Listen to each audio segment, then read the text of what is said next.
So on Sunday morning, we had our first frost. And look at this, guys. These are my tomatoes. Oh my gosh, I'm so sad. It's my peppers. I mean, maybe I can get some of them off of here still, but they they definitely froze. These were the non-spicy Scotch bonnets. The Scotch bonnet pepper. This was oh yeah, this definitely, it's soft. This was the not spicy habanero, which was super good. Man, maybe I can still harvest some of this. So, marigolds and tomatoes. I'm so sad right now. Look, there are tomatoes on there that didn't even turn red yet. You know, it was supposed to be our first frost, our first frost was supposed to happen on October 20th. And instead, on October 9th, we had our first frost. These right here, these were dahlias that I planted in the fall. Well, early, maybe August or so. They were supposed to bloom in the fall. You can see it's just about ready to open. And these things are dead. Oh man, I'm so sad. Some of this was butternut squash, and yeah, I'm probably gonna come out here and do a harvest because maybe that can be salvaged. Let's see what else. Oh man. See, I didn't even want to come out here yesterday. These are my green beans. I planted these for the fall, and they were starting to give some beans. Oh man. Right here. These were like, I think they were marketed as like purple or pink green beans. I was super excited for those. Dang. These are gone. There was some on here too, which tells you I was not out here. I kind of felt like I should come out here and harvest the one day. Yeah, these are like all soft and squishy. I kind of felt like I should come out and harvest. And I was like, yeah, I'll get to it. And then I ended up having a super, super busy weekend. And yeah, I was actually coming back from a friend's house. I stayed the night over there, and driving up, I'm like, why does it look like there's frost on the ground? Look at this. This is the okra. These, look, soft and squishy. There's just no way. These were like a pretty pink color, and you can see the color's totally gone. It just goes to show, oh, well, here's some good news, I guess, of the whole thing. Kale. This was my lacinato dinosaur kale, and it's looking great. Couldn't be looking better. In fact, I heard that kale actually gets sweeter when the first frost, or when the frost comes. This was our monster beet. We just left it in the ground because we wanted it to go to seed, but it just kept growing. Look at this thing.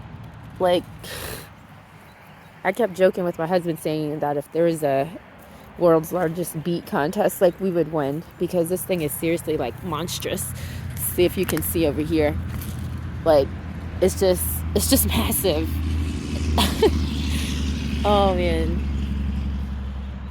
Yeah, look at this. These were banana peppers.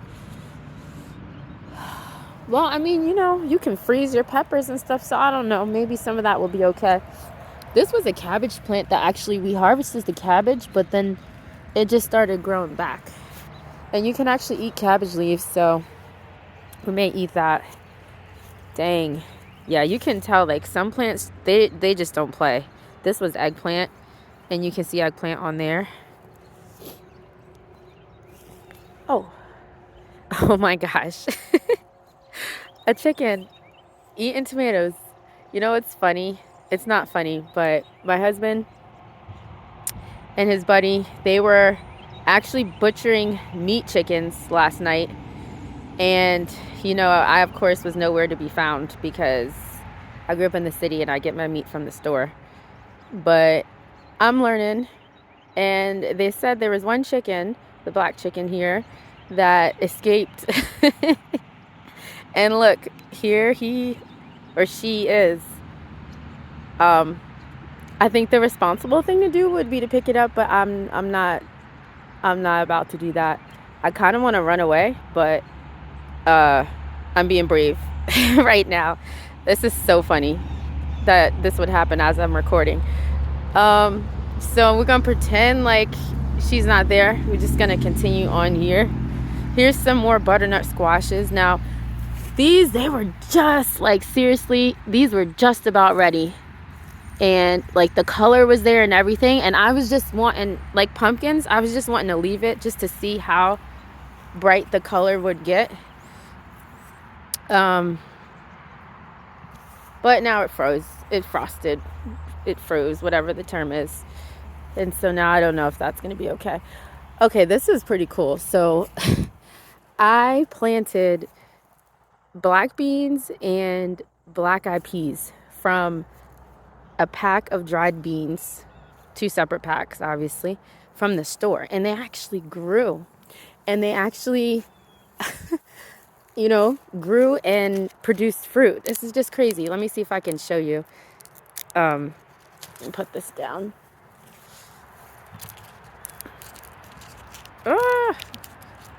These are black-eyed peas. Isn't that crazy? Like, what the heck? Like, I can take some black-eyed peas from the store and put them in the ground and have a plant. And now I have black-eyed peas. So I got to figure out what the process is to dry them up and eat them. We harvested some at one point, and then my husband actually cooked them, and we ate them. It wasn't a lot. So, I mean, I don't know. If anything, these can be seeds for next year. It's crazy. Let me see if I can find the black beans. I think it's these ones. Let me see. I don't see any dried ones. I know my husband was like harvesting some, but I think these are the green beans. They just grow too in the most bizarre way. Like, they make these long stems here, and then they just drop and create the beans.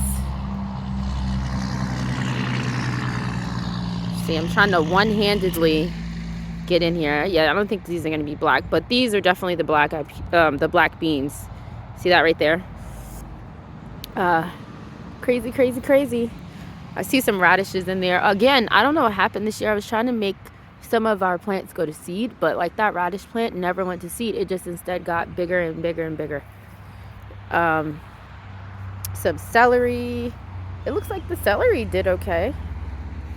Had some more pepper plants here. These were cayenne peppers. We had harvested a few of those, and actually made cayenne pepper. We dried it in a dehydrator and then ground it up in like a spice coffee grinder. Man, all these tomatoes that didn't turn red. I cannot tell you how sad I am right now. Oh my gosh. Here's some tomatoes that, like, again, like probably could have been harvested, but they weren't like fully red, so I left them, and now they froze. I mean, could it be just like having a a natural freezer, you know, just to frost it and eat it? I mean, that's the thing. Like, it froze on Sunday night or Saturday night into Sunday morning, but then it was warm again. So like, you're kind of left with this mush, like nastiness. Like, look at this. These are shishito peppers. I'm glad we got our sweet potatoes out of the ground. We had potatoes in this one, but yeah, at least, yeah, there's that. This was more okra. This over here, again, this was my experiment, one of my experiments for this year, one of my other experiments. This was Motherland Okra, which we tried from Baker Creek, and I thought we planted some and it didn't grow or didn't germinate, or maybe it didn't get planted. So I planted this one pretty late into the summer, maybe like, I don't know, late June or something. And it was kind of like, are we gonna get fruit? Are we not gonna get fruit? I don't know, maybe. But then it started doing this, which I'm like, ooh, that looks like the start of a flower, which is where the fruit comes from. And I was really hoping that in this next few weeks that we would get some fruit. Here's regular okra. We did harvest a lot of okra this year. This was fun. I hope to do that again. These were Cracker Jack marigolds, which I didn't know that you could probably prune flowers, because they just get crazy. They just turn into a bush. Grapes, looks like they froze up. Our grape vine was doing pretty good. We still are trying to figure out how exactly we want to trellis it. Here's one that was just kind of going on the ground. And another okra plant, set of okra plants. This back here, again, lesson learned. This was a Moringa tree, which is known in some cultures as the tree of life, I guess, because you can eat the leaves and you can crush them up and use them as a seasoning, or do other things with them. But yeah, it's supposed to carry a lot of health benefits. But these trees, I mean, it was growing like really, really well. They do not do well in cold weather. So I was like, man, I should have kept this one in a pot to be able to bring inside, because that's it. It's finished. See those deer down there? This is my backyard. To coexist with deer. And it's just funny to me because I grew up in Jersey and there were no deer that just roamed around like this. So yeah, just living a life, I guess. All right, there's that chicken. That was all I wanted to show. I was gonna try to plant some lettuce and spinach and build like a little hoop house or something before the frost hit. But at this point, I might see what I can do inside. Maybe with the green stalk, and maybe get something going with that. So if that's something you would be interested in following along, let me know in the comments. And if you like this video or can relate, if your veggies froze or your fruit froze recently, let me know. Thanks for watching. Bye.